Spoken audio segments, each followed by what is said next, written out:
Magandang umaga po sa inyong lahat. Ito po si Dr. Jeff Ho. Itutuloy po natin yung topic tungkol sa unfair business practice. Nabanggit ko na po yung tungkol sa mga may-ari ng bangko. Ngayon po, ang savings po natin, napaka-late na interest, tapos bawasan pa ng withholding tax. Samantala, kung magpapaloan ng bangko sa mga negosyante, napakataas ang interest rate. Kaya, sinong nagfa-fatsoy? Ang mga mayaman na may-ari ng bangko, Inchik man or Pilipino man. Pero, anong effect ito sa mga ordinary na empleyado? Okay. Anyway, bukod dyan, ito naman negosyante na may-ari ng bangko, kaya ginanon nila ang negosyo nila, maliit ng interest sa mga small-time depositors. Malaki ang interest sa loan sa mga negosyante para kumita ang bangko ng malaki. Tinaas nila ang maintaining balance para gamitin nila yung maintaining balance ng mga small-time depositors na napakarami sila, Kaya pag ipunin ninyo, yan, gamitin nila sa pagpatayo ng mall. Diba? Kaya tinaas nila maintaining balance para lalong marami silang pera sa bangko ang pwede nilang ginamit sa sariling negosyo nila. At pag nakapagtayo na ng mall, super mahal naman ang rental. So, anong nangyari? Anong effect ito sa mga ordinary na empleyado? Syempre, yung may-ari ng tenant, yung tenant, yung may-ari ng stall, no? Okay? Or store, sa loob ng mall, syempre, dahil malaking rental, itataas nila ang presyo ng bilihin. Okay? Sinong magiging biktima yan? Syempre, mga bumibili. O lalong, mabawasan ang income or mabawasan ang pera ng mga customers. Lalong hindi maka-fatsoy. Yung may-ari ng store, maka-fatsoy rin kasi tinaas nilang presyo ng bilihin. Bahala ng malaking rental, makabayad sila ng rental dahil tinaas nila yung presyo, okay, ng bilihin. Yun. At saka pagdating naman sa sweldo, ayan, patuloy ang underpaid, below minimum. Meron convenience store dyan, nagbabayad ng below minimum na sahod. Ang may-ari niyan, hindi ko na sasabihin, baka sasabihin nila sa akin, racist ako. Maraming dyan mga may-ari ng mga stores at saka malls. Contractual, ayan na naman. Kailangan itigil natin yan sa ating platform number 4, titled Joblessness and Unfair Labor Practice, at isa dyan yung contractualization. Actually, ang plataforma po natin dyan, hindi lang ENDO, end of contractualization, kundi REG-O. Mean to say, lahat dapat irregular. REG, ang dash O, meaning to say, ang O, on time sa sahod. Lalo sa mga taga-gobyerno, na hindi lang job order, contractual, kundi hindi pa on time ang sahod. 1 to 2 months delay ang sahod po nila. Anyway, so, ang magiging biktima po sa unfair business practice at saka sa unfair labor practice ay yung mga Pilipino na hindi talaga makaka-fatsoy. Ayun. Okay? So, kaya yun ang sinasabi ko na matindi ang domino effect ito. Okay? At ang magiging biktima po ay ang kapwa nating Pilipino, no, ordinary minimum wage worker. Okay? Ang isa pa, ano pang gusto kong sabihin, sandali lang Kaya, ito pong inano ko sa mga may-ari, no, na yung mga mayaman. Kayo po ay nasa Forbes list. Napakayaman po ninyo. Pero alam ko po na hindi po fair kayo sa negosyo, hindi rin po kayo fair sa labor. Sa palagay po ninyo, makakarating po kayo sa langit.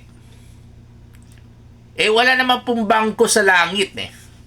Wala naman BPI sa langit. Wala naman BDO sa langit. At wala rin magpapasalamat sa inyo pag kayo po ay nasa impyerno. Walang empleyado na magpapasalamat sa inyo. Kaya ang advice ko po sa inyo, as early as this point, you better stop your unfair business practice and your unfair labor practice. Hindi lang para makapunta po kayo sa langit, kundi para maraming iiyak pag kayo po'y wala na po dito sa mundo. Okay? Kailangan talaga magkakaroon tayo ng gratitude sa ating mga empleyado. Isipin po natin, ultimo janitor, hindi uunlad ang negosyo ninyo kung walang janitor. Ang pagbigay ng sahod po, hindi lang po based kung ano pong minimum na piniscribe ng gobyerno natin. Kailangan dagdagan rin po natin based sa performance ng ating mga empleyado. Siyempre, number 1, masipag, on time magtrabaho, palaging maaga pumasok. Number 2, matapat sa trabaho. Matapat sa trabaho. At number 3, ano bang tawag yan? Nagre-respeto. Hindi lang sa management, pati sa mga customer ninyo. So, yun po ang titingnan po ninyo. At I think ito rin isa sa mga pinaka-importante sa lahat. Kung ilan pong anak ang mga empleyado ninyo. Kung matapat, masipag, at saka very respectful, very courteous. Anong nakalimutan ko sa Tagalog. Dagdagan naman po ninyo sahod nila. Lalo kung marami silang anak. Of course, itong mga empleyado, huwag kayong mag-abuso. Baka mamaya sabihin ninyo na, dagdag tayo ng anak. Sweetheart. Anyway, pag nadagdag na anak natin, baka dagdagan ng sweldo natin, ng empleyado na, employer natin. Huwag naman po ganyan. Okay? So, kailangan talaga, yun po ang titingnan ng management or ng may-ari ng negosyo. Okay? Para lalong magtiyaga, okay? Mananatiling masipag ang inyong mga empleyado. Okay? Lalo pag kumita na kayo ng malaki. Unahin po natin yung ating mga empleyado. Kasi kung wala nga ang mga empleyado, hindi po kayo makakarating sa Forbes list sa totoo lang. Okay? At saka ang target po talaga natin dito sa mundo, hindi target, ang objective rather of our existence dito sa mundo ay hindi talaga magpapayaman. Kundi ang purpose ng ating existence ay kailangan ipasaya po natin yung ating mga kapwa. Lalo na yung tumutulong sa inyo, sa inyong negosyo. Yun po ang dapat Okay? So, of course, nag-promise ako sa inyo na sasabihin ko po sa inyo kung ano ba talaga ibang mga krimen o mga kalokohan na ginawa ng mga Chinese nationals yung galing sa mainland China dito sa Pilipinas. Hindi ako racist Ako po'y galit na galit sa kanila. At hindi naman sadya ko na magiging magalit rin kayo sa kanila, ha? Hindi po ang sadya ko. Ang sadya ko lang po ay para magiging aware kayo na magdadalawang isip kayo kung papayag ba kayo na angkinin ang ating syudad ba o ating bansa ng mga komunista ng CCP taga China.